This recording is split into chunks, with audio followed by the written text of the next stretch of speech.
Ladies and gentlemen, boys and girls, please welcome to the stage your friend and mine, it's Mr. Lycett!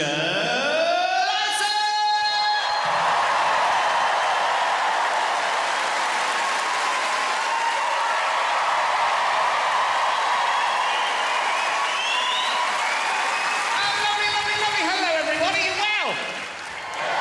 Oh, lovely. Thank you, lovely. Give me a cheer from London. Lovely. Give me a cheer if you're from Birmingham. Oh, cool. Which part of Birmingham are you from? Walsall. Gutter trash. Oh, my word. Hell, I will be slagging you off later on in the show. Don't worry about it. Have you travelled from Walsall for the show? Oh, thank you. Did you get the train? I heard the trains were quite bad. It was fine. It was all right. Oh, lovely. So did you get on the fast one, on the Virgin one, or did you? No, you didn't. The cheap, the Chiltern. Proper gutter trash, this lot. Lovely aircon on the Chiltern, though, isn't it? Lovely. I do that journey a lot. I wasn't going to start the show with this, but here we are now. Well, welcome to the show. Thank you so much for coming along. Give me a cheer if you feel like you've travelled the furthest. Where have you travelled from? The woman who put her hand up. That's the one I'm looking at. You weren't expecting a follow-up question, were you? I'm going to come down to your level. Not intellectually, of course. Hello there. Don't panic, it'll all be fine. What's your name? Hello, Flora. And who are you here with, Flora? Are you courting? Banging. When did you start banging? It's the first date. No, is it actually? And you're this trashed. Jesus. Is it a Tinder or is it like... It is, oh, okay. Well, this is being immortalised on my DVD, you realise. So, I hope you marry. If you get married, I'm coming to the wedding. We're all coming, aren't we? We're going to have a lovely time. Maybe have a glass of water in the interval. I'm worried about you,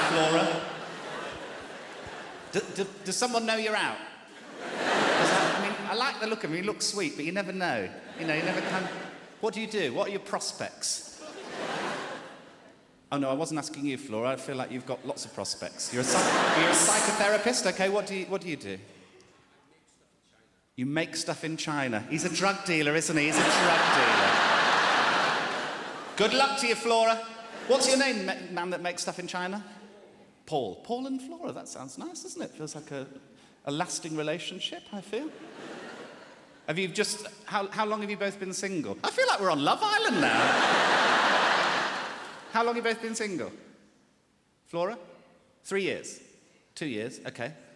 6 months? OK. So, about time, yeah, it's ready to... Yeah. I've been single for about 2 years. Ready to fuck all of you. This is how I get... This is how I sort of allure you in, just by sitting in this very attractive way. Well, welcome to the filming of my DVD. Your top, where's that from?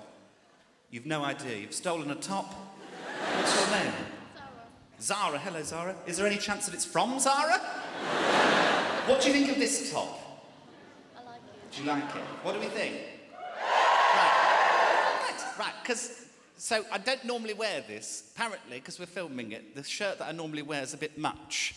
But I put it here. Apparently, this is a bit much. I mean, look at this.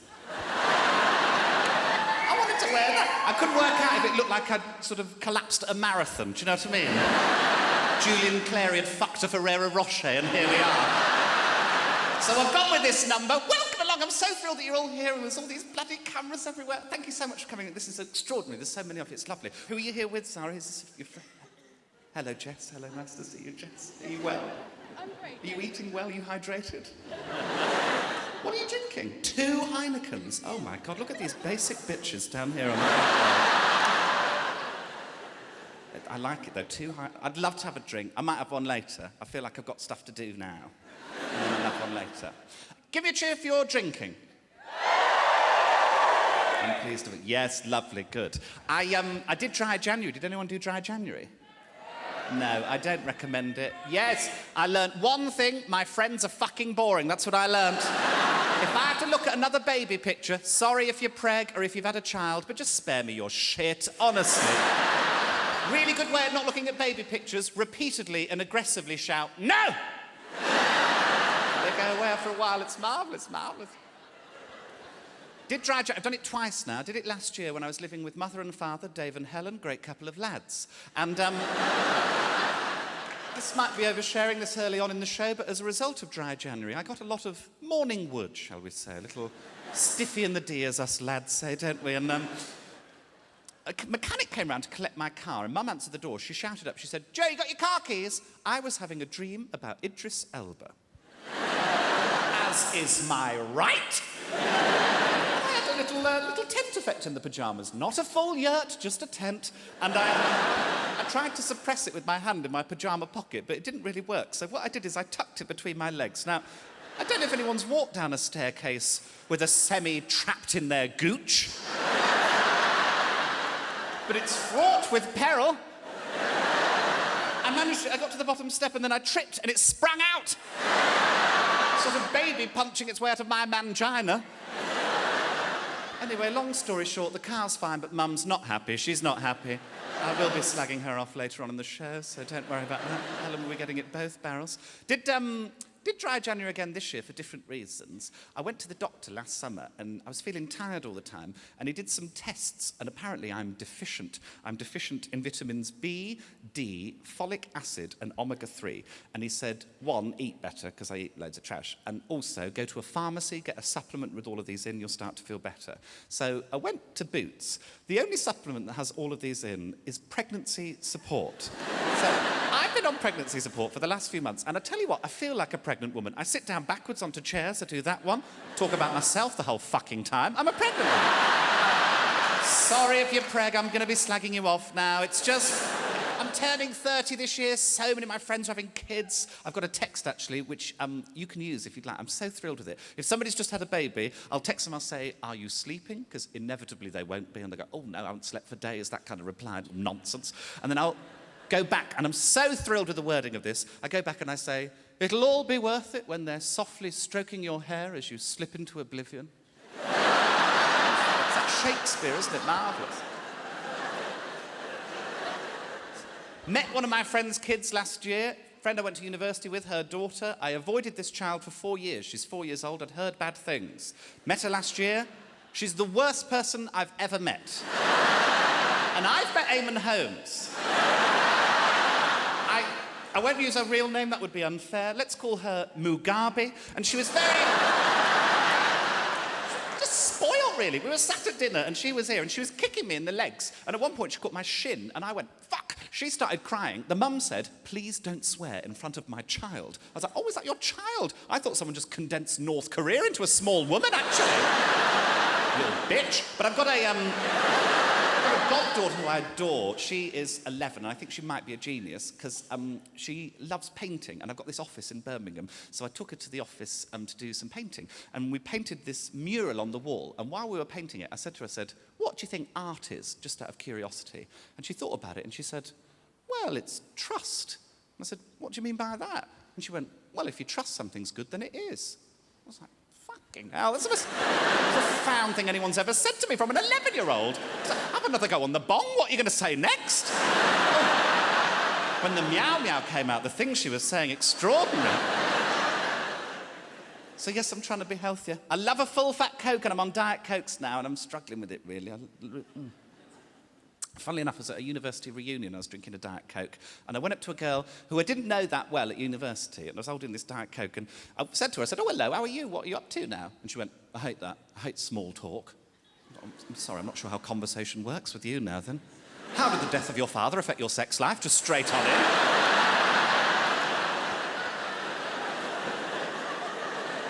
She said, you shouldn't be drinking that. And I said, why? Now, what I think she meant to say was, it's full of aspartame. What she actually said was, you shouldn't be drinking that. It's full of apartheid. I knew it was bad, didn't realise it was that bad. Bloody hell!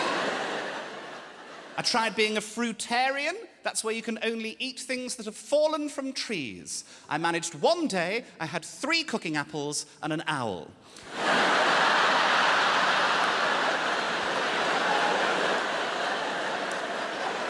Arguably the best joke of the show. That pissed it away in the first section. There she goes.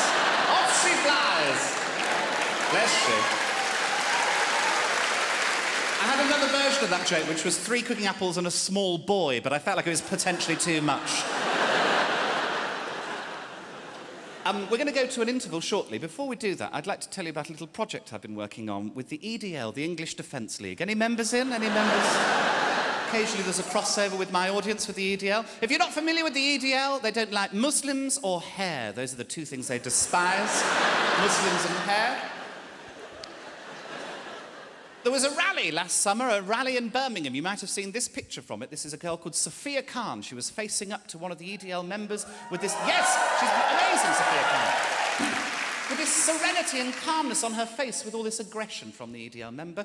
In the weeks preceding this rally, I discovered somebody I went to school with, who I am erroneously still friends with on Facebook, is a member of the EDL and was trying to generate support for this rally with his own Facebook group. Now, I like to troll people on social media using various aliases that I create, so I went on as Angela Middlebin.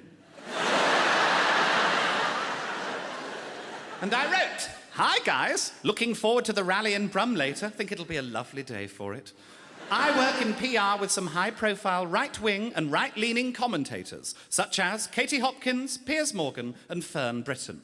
Now, Fern Britton is, I don't think, right-wing in any way, but she blocked me on Twitter, so fuck her. I know, Fern Britton of all people. I felt like I've been blocked by Gandhi. I'm now unblocked, I should mention that. It's a long story, really. I won't go into it. There was a threat on her life. Let's move on. She'll be dead by dusk. She's actually a very nice lady. I continued. "One of my clients brought to my attention the fact that there is an organisation already using the name EDL. This is all true, I did some research. It is a company called Électricité du Liban and supplies electricity to the country of Lebanon. According to recent stats, Lebanon is 54% Muslim, which means, in effect, that the EDL is powering Muslims. As a result, I think an immediate rebrand of the EDL and change of name ahead of the rally is necessary. I've discussed this with my colleagues in the office, and we have come up with the name Eyes on Islam, or ISIS for short.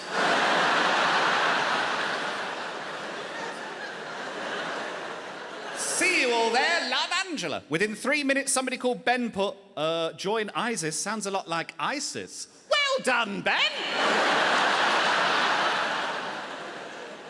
He suggested, what about UK Defence League? You could have @UKDL on Twitter. Now, I did some research into this to see if this is viable. Unfortunately for Ben, it's not. There's already an @UKDL account on Twitter. It's private, but you can read the blurb. This is the blurb. "We all start off in nappies. Many of us will end up in them. So why not enjoy them in between as well? It's an adult nappy wearer, which... Fine. Each to their own. You do you. But I'm not sure the vibe the EDL's going for. So I suggested, what about the Islamic Cessation Group, or ISIS for short? Ben put, still sounds like ISIS. Well done, Ben! I put, how about Islam should immediately stop, or ISIS for short? He worked it out then. He put, fuck off this group, Angela. I said, OK, Ben, sorry for the hassle. I've got to go to the opticians anyway. Got a pus-filled growth on my cornea. I think it's an eye cyst. Bit of pun fun there. Bless you. Right, interval time. I often think my audiences are funnier than I am, so I'd like to test that theory with a little Twitter game. I'd like you to tweet me in on @JoeLycett, that's my Twitter name, and I'd like you to tweet me in with make a TV presenter sexy. Something like Jizzy Carr, but funnier than that. That's the best I can come up with. Send as many as you can think of in. We'll go through the best ones after the interval. We'll do 20 minutes, and then that's it. See you shortly.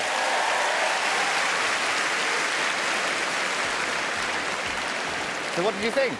You call that a joke? Oh, I'm sorry. I'll try better next time. Not better, best! I know, I'm sorry. I've let you down. I've really let you down. I didn't mean... You should be ashamed of yourself. Ashamed, I tell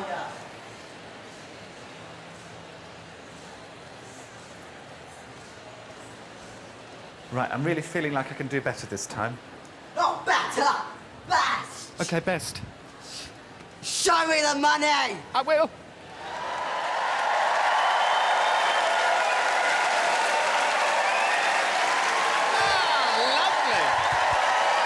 you. Good interval, good interval. My agent was being a real prick back there. I've been reading your tweets. Some fucked up people in this room. Oh! Right. If I call your name out, if I read one of your tweets out, could you stand up for us? Could we have house lights up for this as well, just so I can see them? Oh, also, Leon, are you all right to... This is Leon, everybody. Say hi, Leon. Are you all right to come out and... So they said this is my cameraman. I can do whatever I like with him. I mean, if anyone's got suggestions... Hello, Leon.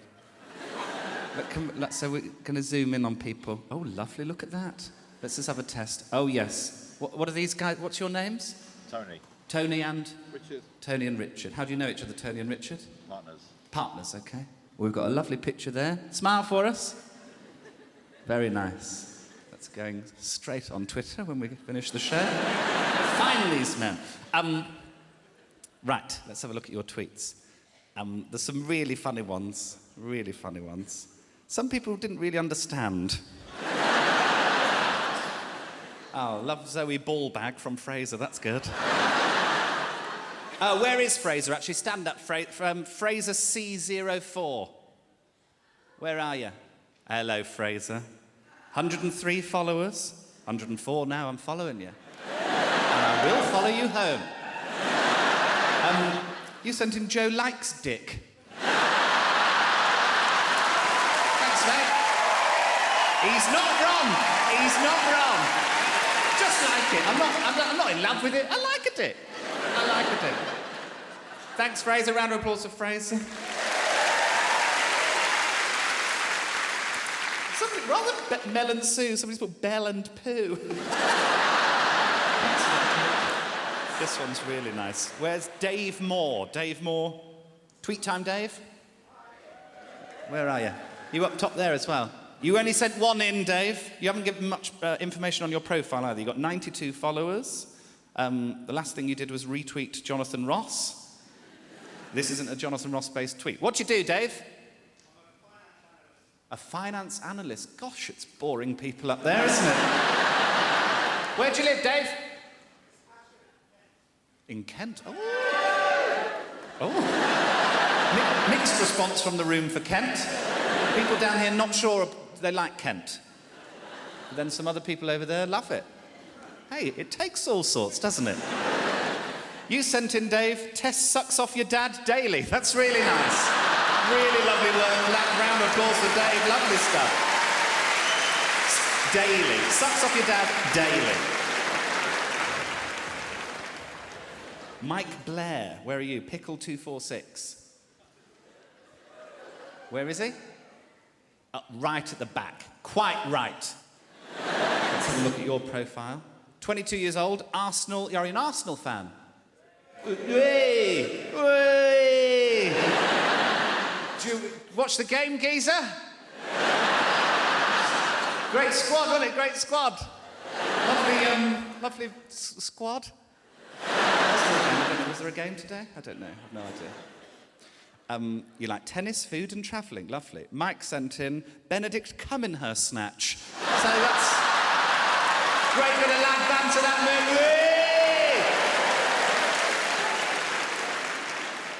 Did you get a nice shot of him? Lovely. Thanks, Leon.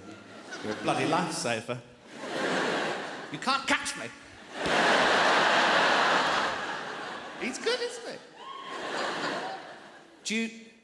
You don't have to say anything. Just nod or shake your head. Do you run? Are you a runner? Not really. So if I ran away.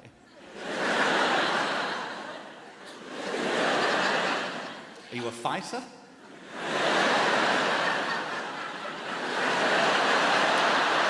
I'll kill you dead.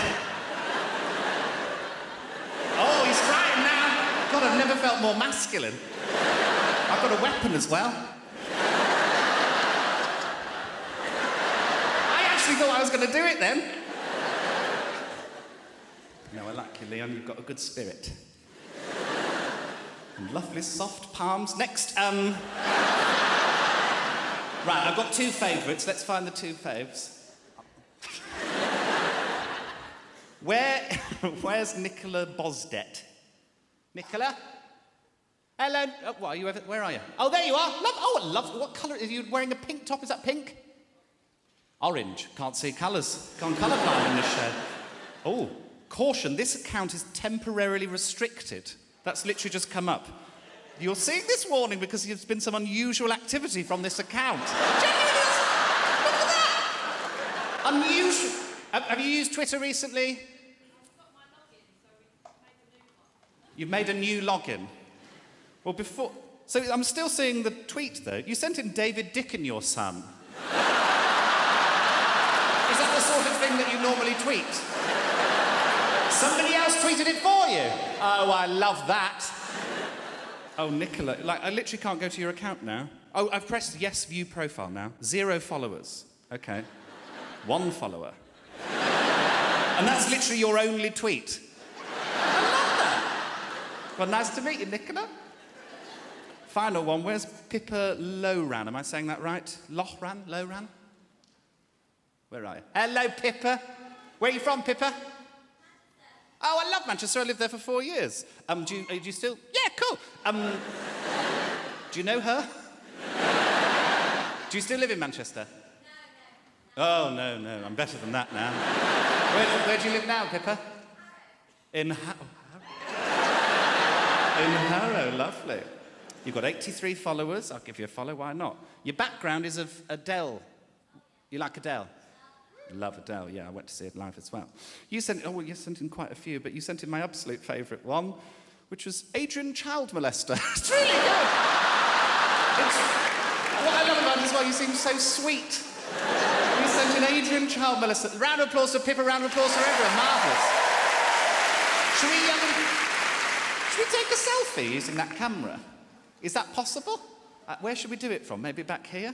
You all want to be in a selfie? Can I hold it like I'm doing a... Smile, everyone.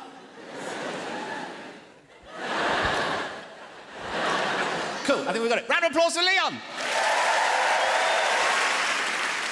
Thanks, Leon. Right, let's talk about art now. I like to talk about art. Yeah, a bit of culture. My mother retired a few years ago, and she's now painting in her retirement. This is one of my mother's paintings. Isn't that glorious? This is of our family friend Patrick. Not only does it look like Patrick, I feel like it captures his essence. A beautiful painting. Based on these, I've been inspired to do my own. They've not come out as well, I'm going to be honest with you. I did one of Amanda Holden with a Britain's Got Talent buzzer for a head. Slightly different things that we're doing.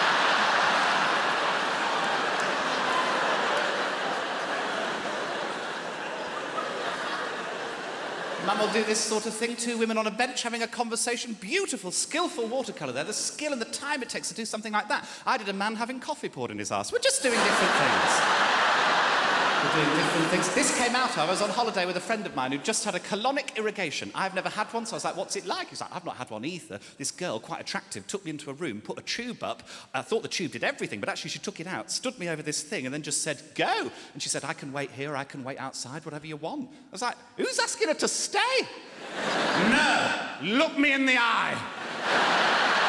I'd like us to share this. So based on that, I did this painting. I haven't got a name for it yet. I was thinking maybe Britain in springtime, but I'm open to suggestions. Do send your tweets in. This art thing has got to a bit of a head just this week, actually. Mum and I, we submitted to the Royal Academy. Every year, the Royal Academy take paintings from amateurs, from professionals, whatever. They also take sculptures. Mum submitted 2 of her paintings, beautiful paintings. I submitted for a laugh. I knew I wasn't going to get in. I submitted this sculpture, which I called Chris. I made it pissed last summer. I just submitted it, forgot about it. A few weeks later, I got an email from the Royal Academy that read this. Dear Joe, it's come to our attention that the price of your artwork, Chris, is £10.5 million.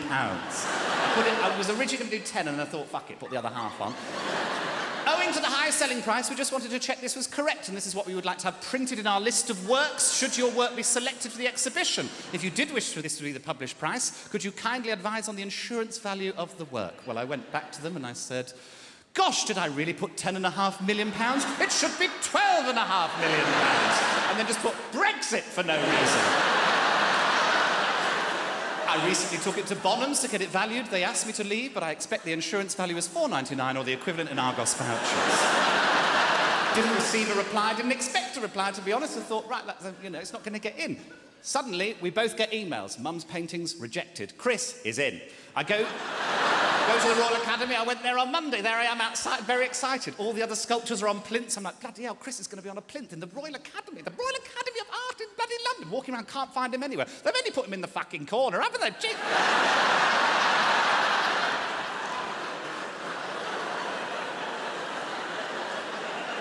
He is available to purchase for £12.5 million. I will not accept offers.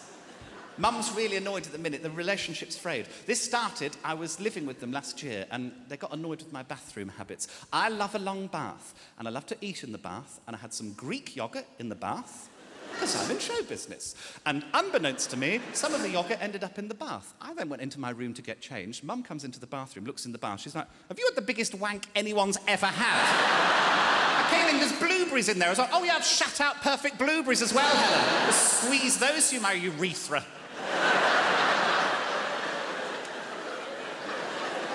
The real friction is on Twitter. Mum is also on Twitter. She is at Lycett. You can follow her. She posts her paintings. She also searches not only my name, but searches what people are writing to me, what people are writing about me. So she will have seen all the tweets that you sent tonight. She loves reading them. She'll go through all of them. And she also sometimes will show me tweets when, like, I've been on telly. Every time you go on telly, there's a bit of nastiness. It comes with the job. There was one she showed me which I loved, which was, I'd just been on Blankety Blank with David Walliams, which, to be fair, was dog shit. And I got a tweet which just said, "You're not funny." And I appreciated the succinctness of the tweet, but what I loved about it is I looked at the woman's profile who'd sent it, and she's a self-esteem coach. Maybe she's a self-esteem coach of a rival comedian. Maybe Ramesh was feeling down on his luck. I thought he'd bring me down. But this is something I'm getting used to, but like sometimes people will now tweet when they've seen me out and about, say they've seen me somewhere, they might take a picture, and that's fine, comes with the job. But sometimes I don't want Mum to know where I've been.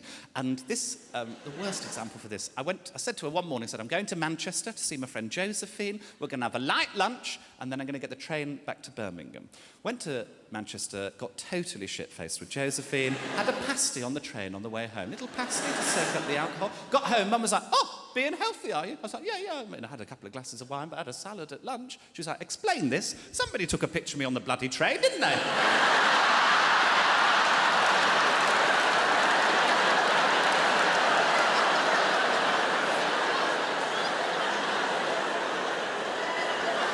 Really enjoyed that pasty, as you can see.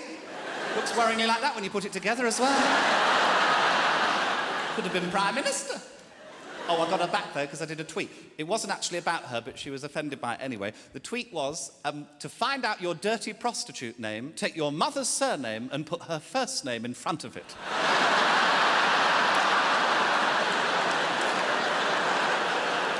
1,000 retweets, thank you, Twitter. So based on that, and also just because I'm turning 30 this year, I've moved out. I've moved into an up-and-coming area of Birmingham. Whether it'll up or come or not, I don't know. It's called King's Heath, the area that I'm in. Oh, can I have a lift?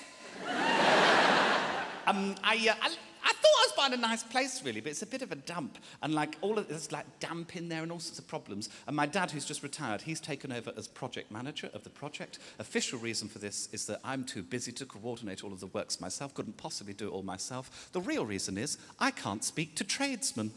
I tried to speak to the electrician over WhatsApp. He doesn't like an emoji. Oh! 4 aubergines, he got very confused. Amazing. He seems to know. He was a teacher before he retired. He knows loads of stuff about houses. He goes up to floorboards and he'll go, yeah. Won't tell me what that means, but he knows something. There was a door that needed fixing. He just came round and made and fitted a door. I was like, how do you know to do that? You're a teacher. He's like, I don't know. I just sort of know from birth. From birth? Sorry, all the other kids are in the nursery crying. You're there making a trestle table. Come on, mate. I think what happens, it has to. When you become a father, you go to some sort of dad's school where they teach you how to do all of this shit, but not how to get emotion into a text message. The messages I sent to father, long rambling endeavours, just landed, wonderful holiday, food was fantastic, weather was glorious, happy to be back, but sad to not be in that wonderful weather. How are you? Is all well? The reply will just be, yes, fine. Are you a hostage? I find find it quite weird talking about my father on stage. I never did it. I've been doing stand-up 10 years, and I didn't do it when he was a teacher because I didn't want to undermine his authority. But also, there's just no real friction with my dad, really. He's just a lovely man. We just get on really well. When I came out as bisexual on my 21st birthday, obviously very nervous about that, didn't really know what he was going to say, and he was so lovely. I said to him, I said, Dad, I think I might be bisexual. And he went, that's fine, as long as you're happy, I don't mind, whatever. And I was sort of annoyed. I was sort of like, punch me, give me a story. And I tried to escalate it. I was like, I'm taking drugs. Don't tell your mother. I'm listening to Snow Patrol. Get out of my house. So he's been amazing, he's been extraordinary. I've also been getting help with the house from a friend of mine called Peter. You'll learn a lot about Peter in this show. He's one of my oldest, dearest friends. He's hard to explain in a short way, in a sort of succinct way. I find a good way of giving you a bit of an idea of what Peter's like is to tell you that he once tried to spend 24 hours in a 24-hour Tesco.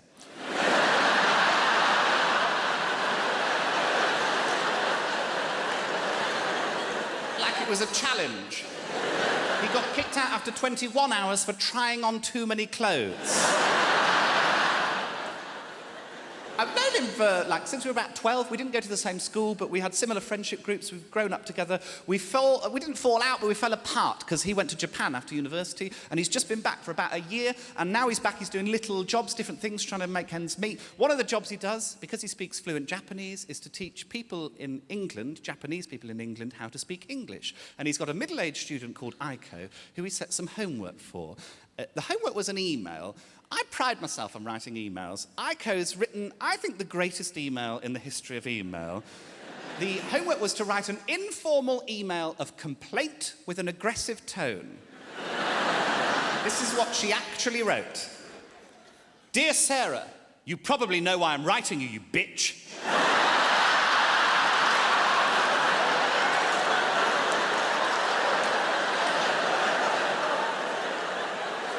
Start every email with that from now on.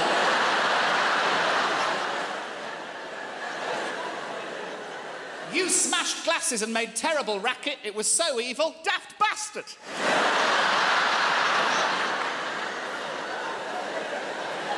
Whatever, make up for it immediately. Bob's your uncle, Aiko. Isn't that extraordinary? Full marks, of course. To Aiko, it's hard to learn a language. I'm trying to learn German at the minute. I went with German because I just thought it was funny. Hazelnut, Hasselnuss, it's a funny language. And I'm using Duolingo. Do people use Duolingo? It gives you like a composite sentence. It sounds like I'm sponsored, I'm not. It's just good, it's a good app. They give you composite sentences, they get progressively harder. One of my friends is on really advanced German at the minute, and one of the sentences he had to translate the other week is, it is a war crime. I'm not sure when that's going to be useful, really, sort of wandering around Berlin. This sauerkraut is disgusting. It is a war crime, how disgusting it is. So, yeah, Peter's helping me out. He's a really funny guy. He loves comedy, and we go to the pub a lot and we sort of riff on comedic ideas. He loves to create comedy characters. He likes to create the ideas of what people could be like. And he's created one that I love, which is the idea of a homeless man who's into really specific things. So, you know that most homeless people will ask for enough for a cup of tea, that kind of thing. He likes the idea of a homeless man that goes, sorry, mate, I can see you're busy. You haven't got a manual for a Fiat Punto, have you? Just... really specific stuff. Sorry, but I shouldn't ask. You haven't got a Fabergé egg, have you? Just really niche. Brilliant idea. But he's also a prankster. He's a troll, and I'm a troll, but he did it to me, and I didn't like it. It was one of the worst things that happened to me, and actually, funny enough, it's happened to me here. We were in the pub the week before I was doing the Royal Variety. It was only with Charles and Camilla, not the proper ones. Who gives a shit? And he said to me, how are you feeling about Royal Variety? And I said, I'm really nervous, I don't know what I'm going to say. There's loads of protocol. Obviously you can't swear, but there's loads of things you wouldn't realise where little things that you just can't say. And I said, I'm really nervous, I don't know what I'm going to do. And he knew what he was doing, because he went, well, you wouldn't want to say Diana was murdered, would you? I was like, no, why did you put that in my head the week before Royal Variety? Backslash. And it was rolling around in my head the whole bloody week, and I was stood side of stage. It was literally just there at Royal Variety, because it was in this room, and I was quaking with nerves, and I don't normally get that nervous about stand-up. Got my little jacket on. I was really shivering with nerves. I could see Charles and Camilla through a gap in the curtain. They were up there somewhere, proper shaking, and I was going through my notes on my phone to remind myself of what I was going to do, what my material was going to be, and I shouldn't have told him, but I told him what time I was going on stage, and he texted me seconds before I went on stage, and it was just a picture of Diana on her wedding day. And then underneath, don't let her down.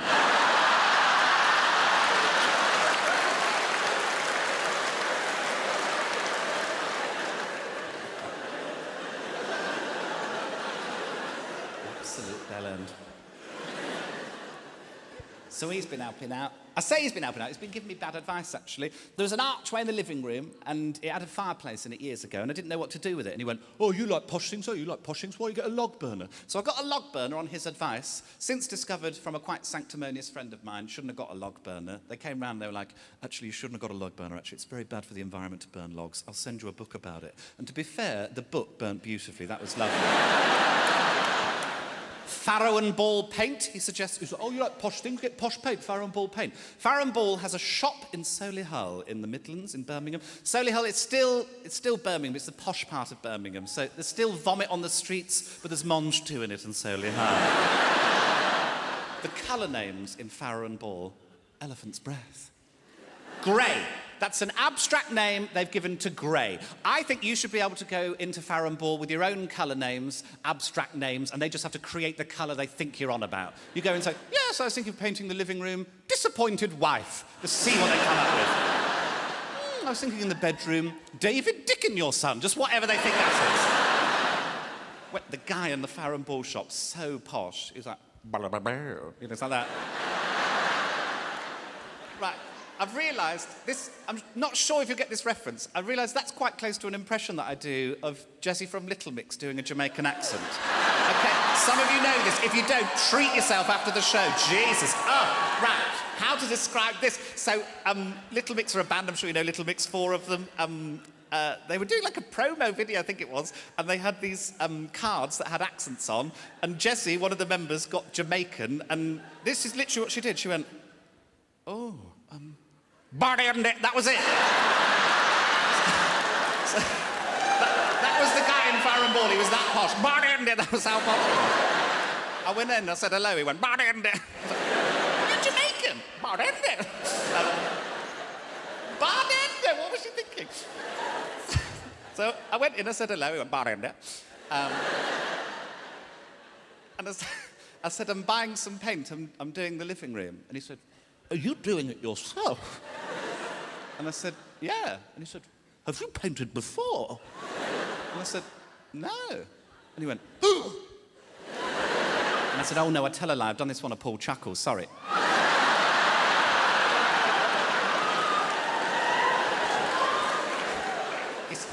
He said, well, I don't much like that. Oh, well, Paul Chuckle was fucking thrilled with it, actually, so...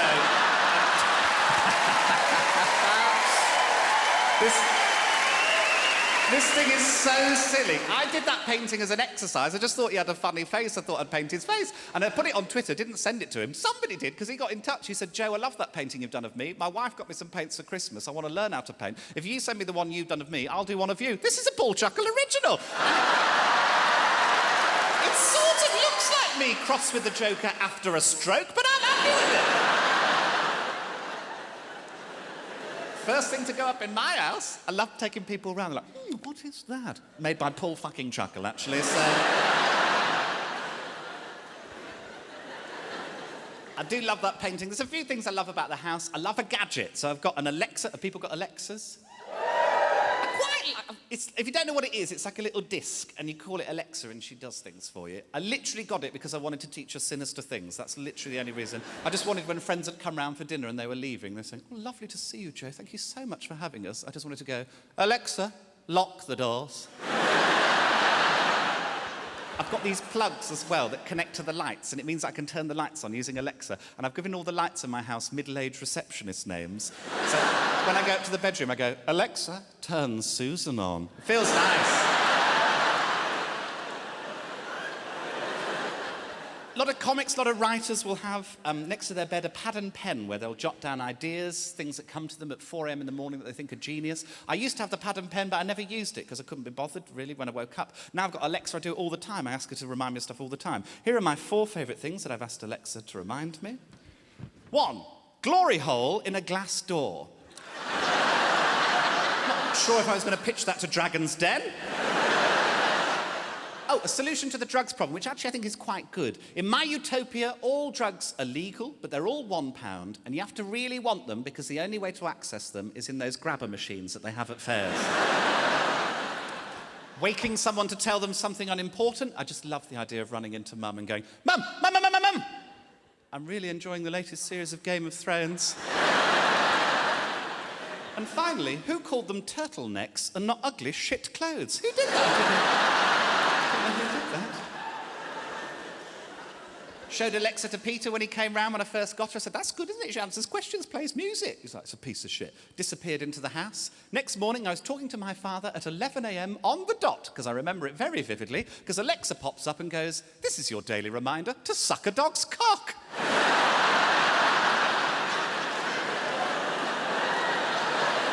11 a.m.'s early for that, I feel.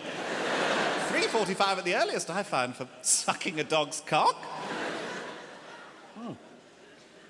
I've also, another thing I love about the house, I've got an off licence. I love the off licence. It's an off licence sort of grocery. Baz, who runs it, my new best friend, he came round to the house when we were doing the works, and I was outside, and he said, oh, can I have a look? And I said, oh, yeah. And I showed him the attic. I said, this will be my bedroom. And he said, what do you do? And I said, oh, I'm a comedian. And he went, oh. And that was the extent of the conversation. Next day, I went into the shop. It was really busy. He ran up to me and went, you didn't say you're a TV comedian. I said, oh, yeah, I've been on telly a bit. It's not that big a deal. Let's not make a fuss. And he went, gonna have fun up in that attic. And I said, what do you mean by that? And he went, with all the comedy girls. And I went, oh, chance to be a fine thing. You know, trying to be laddie. And he leant into me and he went, you're a dirty dog. Anyway, Baz and I have been fucking in the attic for a while now. It's been marvellous. The reason I mention the off-licence is something happened there on the day that I got the house, and I still can't get my head around it. I went in to get a celebratory bottle. I thought that'd be nice to celebrate buying a house, exciting achievement. In front of me was a lad buying a 4-pack of lager beers. Few tinnies with the boys, what's your game? And I was here, there was a girl. It wasn't Baz on the till that day. It was a girl, she was probably about 18, couldn't be much older. And she said to the guy, she said, can I see some ID? And he went, fucking hell, for fuck's sake, this is fucking ridiculous. And then had ID and showed it to her. And she looked at him and she went, yep, that's fine. And he paid for it and went out with his beers. And I went up with my bottle of Pinot Blush. I was like, he was really full on, wasn't it? Really aggressive and horrible. And she went, he's in here every day and it's always the same.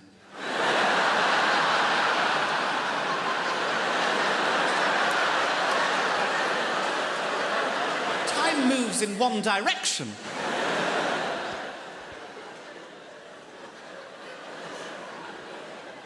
Because I've been in my childhood bedroom most of my life, I've got no stuff, got no furniture. The amount of aunties and uncles trying to lump shit, coffee tables, mugs. Everyone's got a bloody mug to give you. I got a mug from my auntie which has got a motivational quote on it, and I hate a motivational quote. The quote is, you've got the same amount of hours in the day as Beyonce. But not the resources, Janet.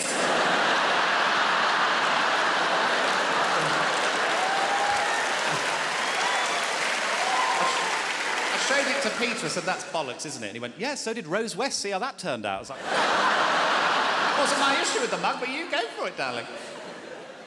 I've become a bit obsessed with tap because I'm on my local sell and swap Facebook group. If you're not on yours, there will be one in your local area. Have a look at it after the show. What it is, if you're not familiar with the sell and swap concept, it's people with nothing to do with their lives trying to sell and swap utter shit that they found in their houses. There was a woman on there the other day. She wanted to swap these sausages.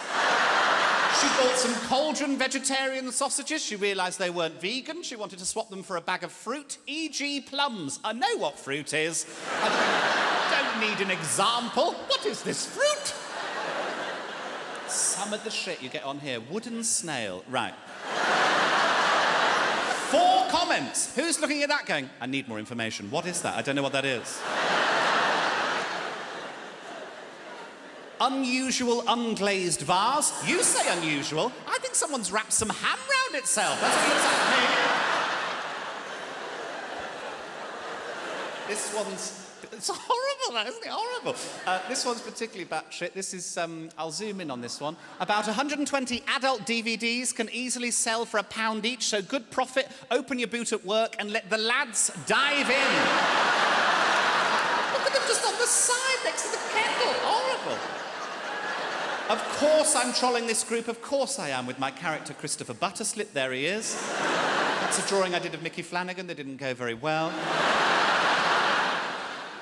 Done a lot of good work with Christopher. I'm very proud of the work I've done with Christopher. First thing I did, there was a girl, she was selling a Jean-Paul Sartre book for £4. She'd used it in her dissertation. She needed it no longer. She put it on the sell and swap. I got in touch with Christopher. I said, just out of curiosity, could you take a picture of the first page? And because she had nothing to do with her day, within minutes a picture emerged on the group. So then I put, and now the second page. I got to 5 pages before she realised I was trying to read the book through the pictures.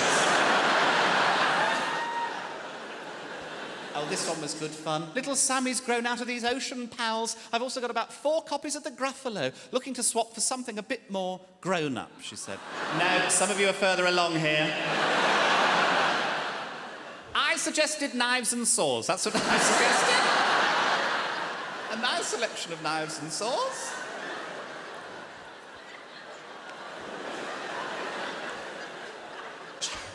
She put, not quite what I had in mind. So I thought about it for a little while. I was like, oh, I've got some adult DVDs. Let the lads dive in.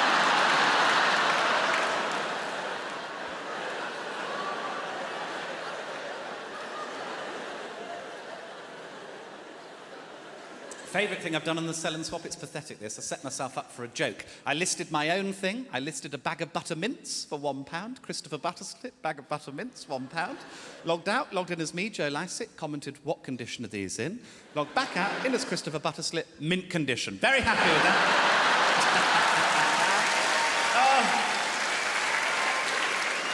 Oh. I'm a bellend, aren't I? Now, guys, I want to tell you about a little project I've been working on for the last year. And there's no nice way of saying this. There's no easy way of saying this. I'm just going to have to rip the plaster off. For the last year, just under a year, I have been trying to destroy the career of Tom Daly. There's no easy way of saying it. I've said it. It's gone. It's out there now. I've said it. I should caveat all of this by saying I think Tom Daly's amazing in lots of ways. He's an Olympic diver. I'm sure you're aware of Tom Daly. He's gay. I think he was pushed into coming out as gay before he was necessarily ready. There was a lot of fuss about it from the gay press, and he's been a brilliant gay rights advocate in lots of ways. You might have seen that him and his husband Lance Black announced a few months ago that they're having a baby together. Shouldn't be a brave thing to do in this day and age, but it was. He got a lot of nastiness, and he's been serene throughout the whole thing, so I do think he's brilliant. However, I now want to slag him off. So... Tom Daly irked me last summer for 2 reasons, 2 Instagram posts, and I'll show them to you now. This is the first one. This is him at Gay Pride. Love the way that he's extending his arm out there to show the parade march there. Love the look of a smile on his face. Beautiful framing there. Before I go into too much detail about this, what's going on with the hand? Where is the other finger? I've looked at it loads. I don't know if it's a lighting thing, whether it was edited out. I don't know how that happens. I've got no issue with any of that, really, apart from the weird finger. I've got no issue with this other post. Beautifully framed again. His skin looks radiant in that little triangle. Marvellous. Brave to wear a tank top, but he seems to manage it. I think it's wonderful. It's a lovely... I've got no issue with any of this. I think it's all brilliant. I have no issue with any of this as well. Happy Pride, everyone. It's been so awesome to take part in my first ever Pride. He'd not been before. But let's not forget why we have this day and how much more we have to fight for in many other social justice movements around the world. No issue with any of that. Brilliant that he went to Pride. I think we all should at some point in our lives. It's good fun, if nothing else. My issue with both of these posts is not what's in them, it's what's underneath them, and that is this. At Barclays UK, #ad. That means that Tom Daly was sponsored by Barclays to go to Pride. And I don't have a problem with Tom Daly being sponsored to do lots of things. I understand when you're an athlete, you've got to make your money while you can. You're not monetizable forever. You might break your leg. Totally get being sponsored. But to be sponsored to go to Pride, which is a political event, it made me uncomfortable. It's sort of like going Black Lives Matter with Tesco. It made me uncomfortable. And I didn't want to make a big deal of this. I thought it's an error in judgment in some ways. Didn't want to make a big fuss about it. All I thought I'd do is a bit of light trolling of Tom Daly. That's all I thought I'd do.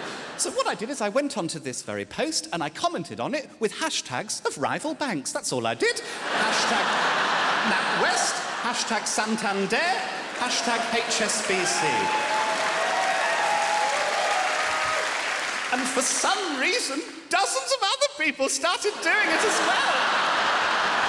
Hashtag Northern Rock, a nice nostalgic one. Vietcom Bank, an international one. Dozens of people did this, and I know that celebrities get paid loads for this. Barclays will have had a PR team all over it. I should mention that I trolled Tom Daly in a lot lighter way about 3 years ago. He posted to his Twitter a little post basically saying, just take the image below, personalise it. Just wanted you to customise an image in your own way. That's all he wanted you to do. Of course, I put him in a smack den. Who wouldn't in my position? Open bloody goal, Tom. So that was it, really, as far as I was concerned. I've done my post, other people have commented, point made. I felt an error in judgment, that was it. Next day, I get a phone call. It's from a friend of mine who's a photographer. He's photographed the Olympic diving team on a few occasions, and he's also photographed me. And he said, Joe, you need to go on Ross Haslam's Instagram. Now, I didn't know who Ross Haslam was at the time. He is another British diver who went to Budapest the day after Pride with Tom Daly for a competition. And he posted a video. The video you don't necessarily need to see. I will show it to you. It's a panoramic of Budapest. It's done weirdly. It's a portrait thing, but he's done it on landscape, which I don't understand. Also, the sound in the background's not great, so I will play it to you twice. But you can hear in the background Tom Daly's voice, and I just want you to listen out for it. Have a listen to this clearly now. Of the whole the lighting situation. Now, he might be saying the lighting situation, but I think Tom Daly says the Lycett situation. Have another listen just to double check. Of the whole the lighting situation. Does that sound like Lycett to you? I'm a situation. Not sure who he's talking to in that clip, presumably the assassin he's got to take me out. I like the Lycett situation. I'm going to write a book, The Lycett Situation. There's the cover.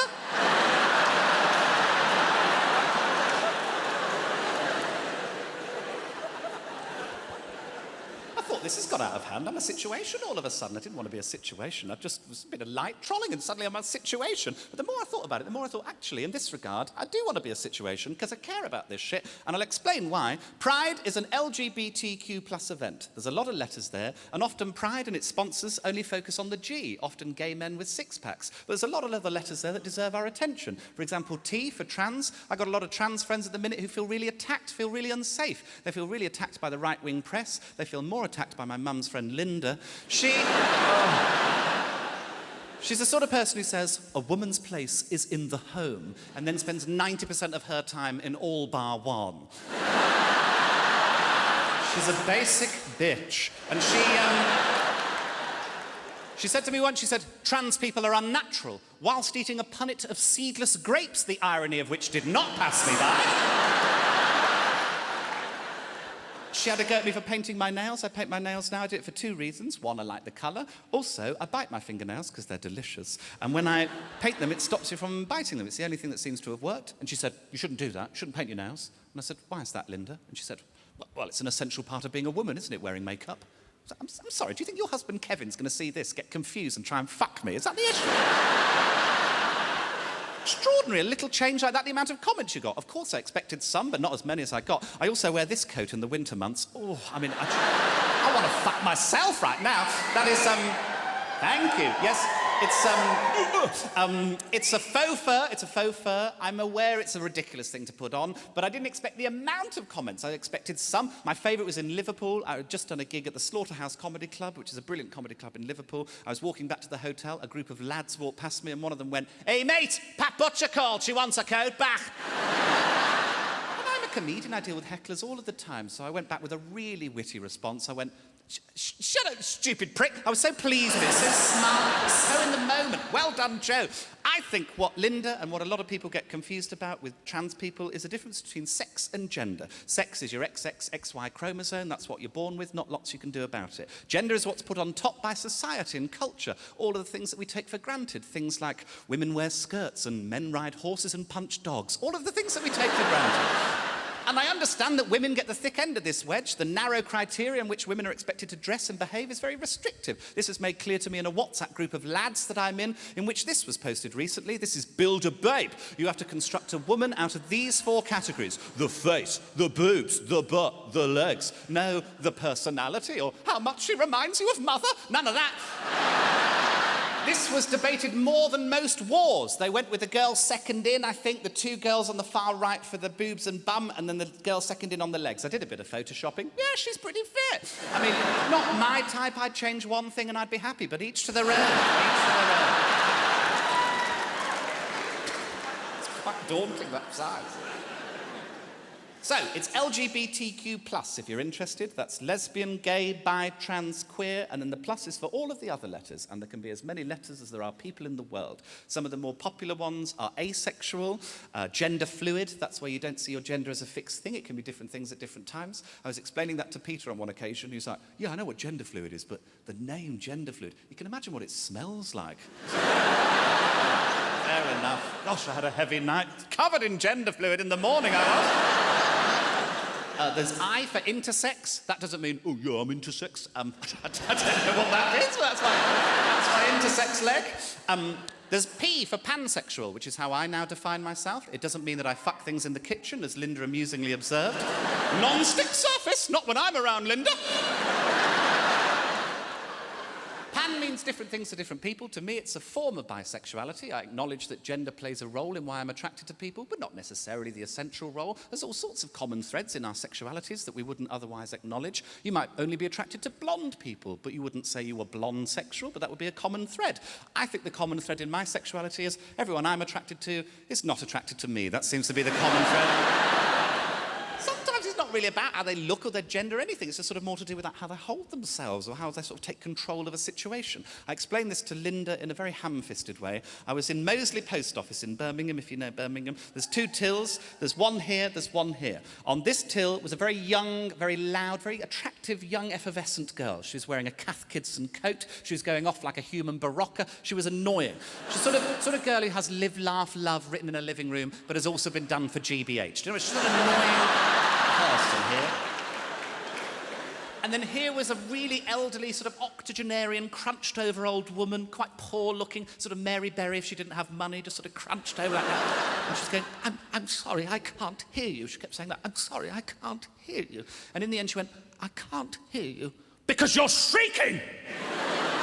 And I said to Linda, I said, I don't know what it was, but in that moment, the way she took control of that situation, the way she extinguished all of this woman's joy, the way everyone was looking at her, I thought she was so attractive, so beautiful. Obviously, I wouldn't do anything about it. And Linda was like, oh, what, are you ageist? I was like, no, I wouldn't do anything about it because she's poor. But the point is, there's all sorts of new identities flying around at the minute, new ways to describe yourself, and I think that's wonderful. But you've got 2 options when you encounter someone with an identity that you're not familiar with. You can be fearful of them, frightened, take the piss out of them, or be fascinated, ask them loads of questions, be curious. Kind of like when I first saw a platypus. I think they're amazing. They're mammals, they lay eggs. What the fuck are they? The first platypus that scientists found, they found a dead one. They did some scientific tests. Their conclusion, it's a fake. They thought that someone had sewn together a duck and an otter. Begs the question, who did they think was doing this? Like, oh, that's Martin, he loves doing that, Martin. Other day he brought this in, said it was a porpoise, obviously a dolphin and a bell end. Classic Martin, man.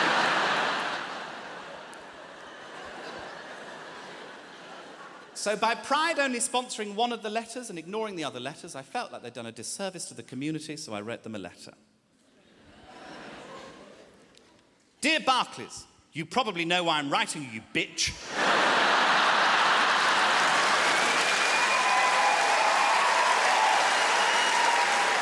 You sponsored Tom Daly to go to Pride, daft bastard.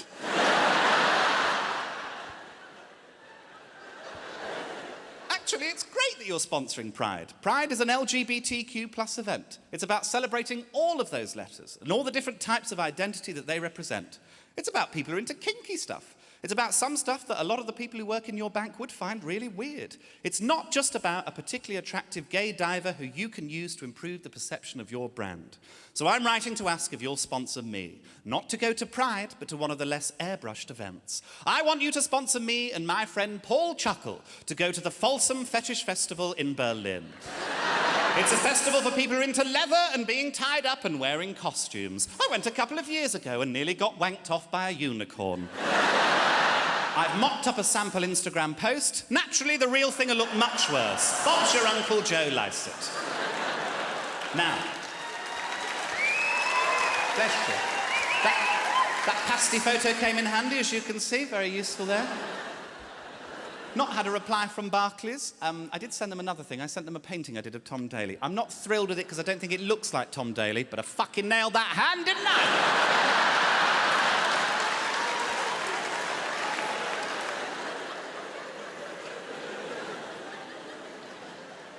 Just out of curiosity, you don't have to cheer if you don't want to, but give me a cheer if you consider yourself part of the LGBTQ plus community. Oh, welcome. The rest of you should leave. Oh, bless you, thanks for coming. Let's talk about another bank that I'm in trouble with. I'm actually in proper trouble with this bank. This is the Royal Bank of Scotland. Right, so Peter worked not for RBS, he worked in an RBS building in Pigeon Park in Birmingham, if you know it. He was working in an office space in this building. And I went into that office with him last summer. And as a result of that, he had to write a letter of apology to the manager of the building a few days later. And I'll just read to you that letter. He wrote, "Dear Sir, I am writing to explain the incident in your office and offer my sincere apologies for any involvement on my part. I invited a guest to the building to show them a project we had been working on and benefit from his expertise. What had actually happened was we were on the piss and he had a bottle of wine under his desk. At security, he was asked to enter his name for a guest pass. I did not see what he typed because I was dealing with some emails on my phone. They get you to type in your name on a fancy touchscreen as you go into the RBS building. I didn't want to do that. I was feeling silly. So what I did is I just typed in the first two words that came to mind, which happened to be rhubarb bikini. I don't know why. There was a short discussion between my guest and the security guard. This is where the security guard quite rightly said, "What's that?" And I said, "It's pronounced Ryan."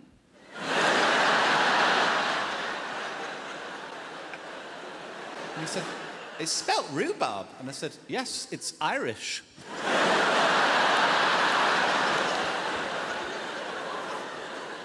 Then a pass was printed and we were allowed into the building. Here is that pass.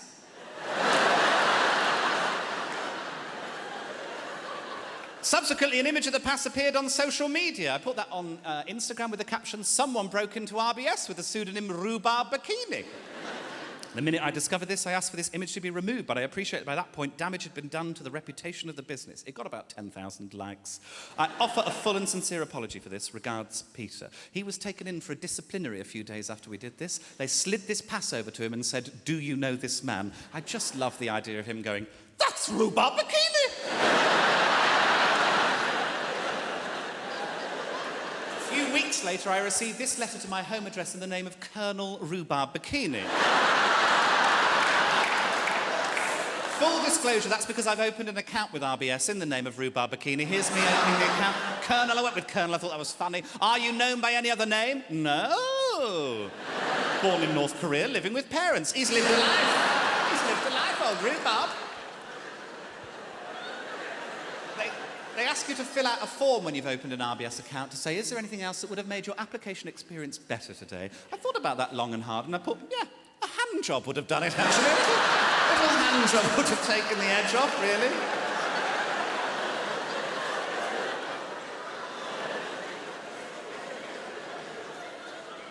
He rang me, he said, "Joe, we're in a lot of trouble." I was like, "What do you mean?" He said, "I've just had this disciplinary, I've been banned from the office for 2 months." And I said, I was really shocked. I'm so sorry, what an overreaction. Like, it's just a silly joke. And he said, "Oh, I don't really mind, like, I don't like working there, so I'm happy to have the time off." But he said, "You're in proper trouble." I was like, "What do you mean?" And he said, "Well, because you said someone broke into RBS on the Instagram post, they can't pin it on you. The picture's quite blurry, so they're going back through all of the CCTV footage to see what we did in there. We were in there for 8 minutes, apparently. We were giggling in the lift. I can believe it." He said, "They're going back through all your social media to see if you're a threat to the business, if you've done something like this before, whether you're likely to do it again." I was like, "What do you mean they're going through all my social media?" It's like, your Instagram, your Twitter, everything. They're going through everything. I was like, "Oh my God, they're going through everything." So they will have seen that picture of me pretending to be a vomiting cat.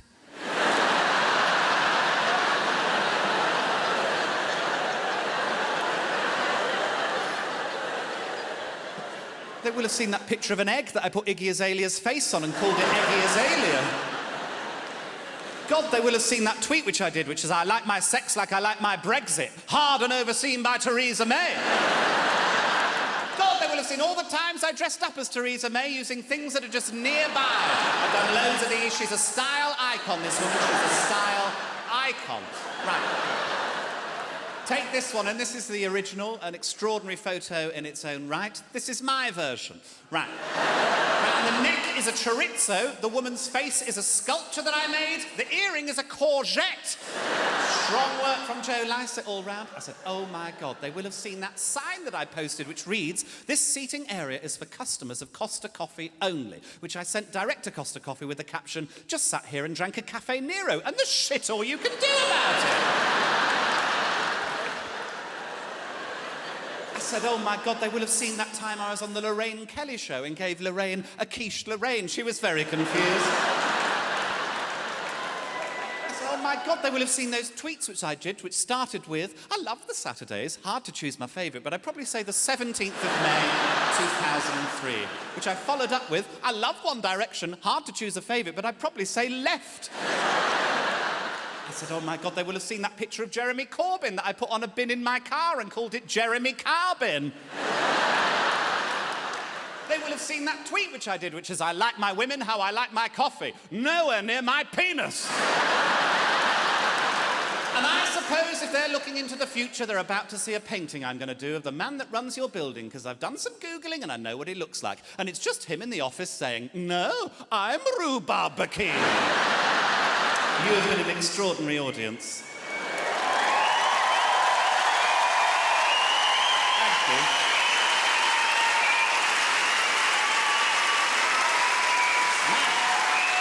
Pleasure. Thanks.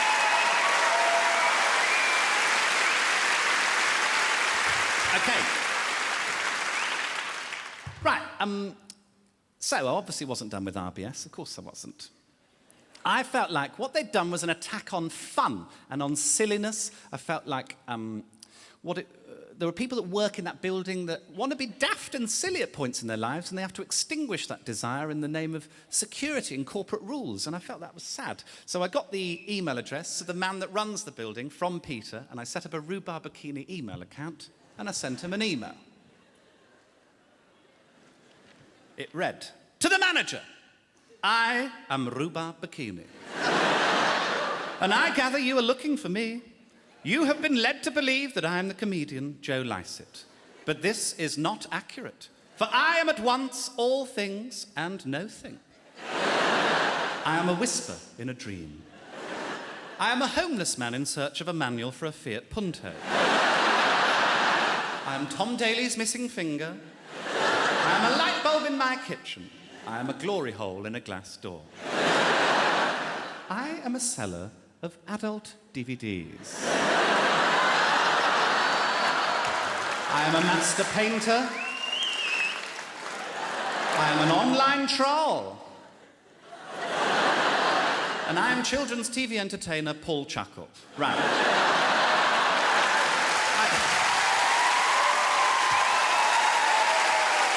Good old Paul. For one of these, he sent dozens.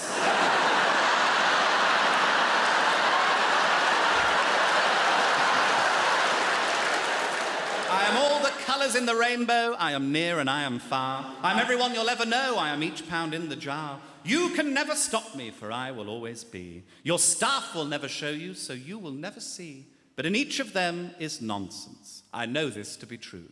So all your staff are rhubarb, and Rhubarb Bikini is you. I also put P.S. I'm also Alexa. I'm Rhubarb Bikini and you should suck a dog's cock. Thank you so much for coming to my show. Have a great rest of your weekend and lives. Thank you so much.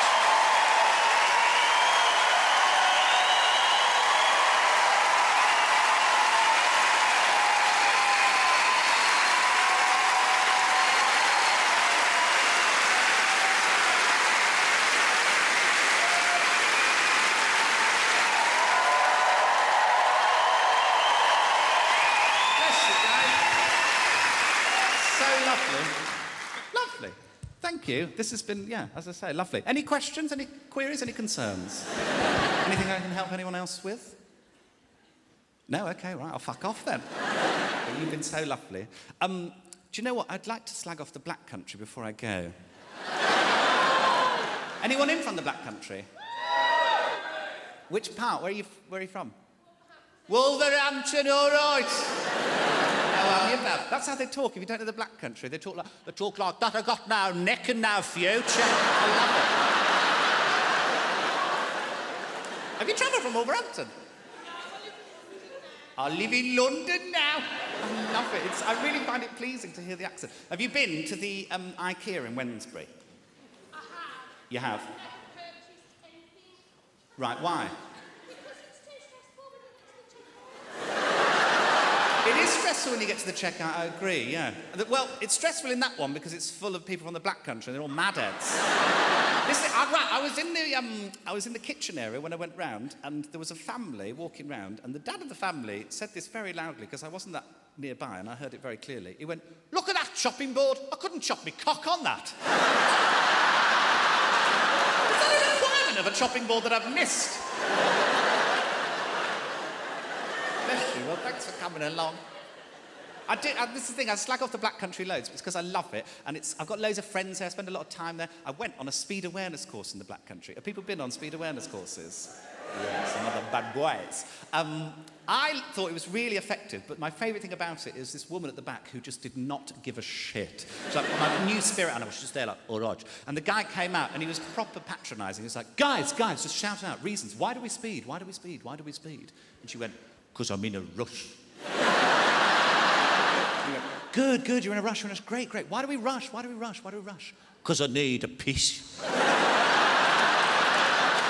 Realised very quickly he did not want to be talking to her. He was trying to get anyone else to chip in. At one point, he forced this quite meek guy at the front to chip in. It was really sweet. He said, "You've got two options. Have you got two options? You can go by the speed limit, or you can go to jail. Do you want to go to jail?" He hadn't been listening. He just went, "Yes."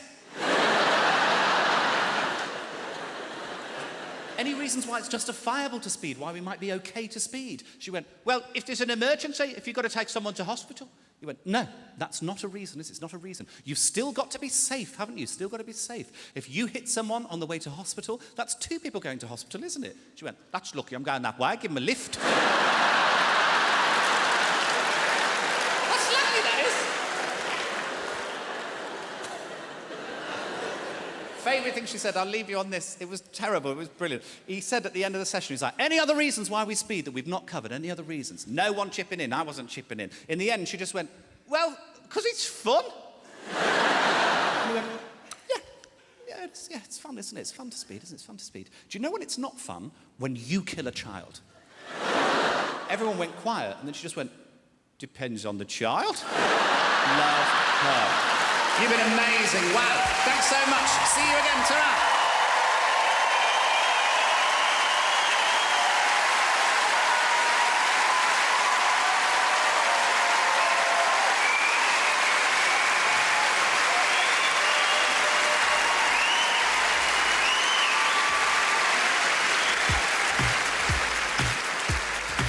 Let's go.